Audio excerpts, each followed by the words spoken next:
vote teetering towards pro-democracy, it seems that this is a very popular opinion here in Hong Kong that Carrie Lam should step down. Now, the district councillors don't actually have any powers to make that happen. They can't make any laws or veto any legislation, but what they do have is a say in the next electing the next leader of Hong Kong. So even if they don't manage to get Carrie Lam to step down, they will be able to perhaps get a more left-leaning leader in the 2020 elections.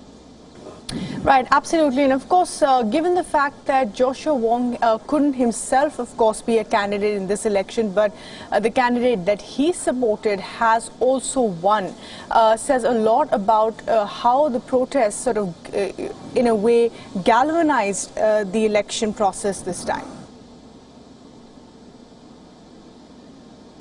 Yeah, well, you know, Joshua Wong was the one candidate that wasn't able to enter this election, and he has been very outspoken about what he thinks has happened here. And he says it's Beijing that has targeted him specifically, and that's why he wasn't able to run. But with his backup contender kind of winning the election this time around, it does send a message to his supporters that perhaps the popular vote has spoken out for them, and they are absolutely taking this as a win. There are calls from other pro-democracy winners today to go to Poly U because there are still people stuck inside of the university. They're hoping to go there this evening and show their support for the pro-democracy activists there inside as well. Right, and Grace, now how much of the voting has actually happened? What is the percentage of the voting that's already finished, and by that account, where do we stand? How much of the voting has been counted? Yeah.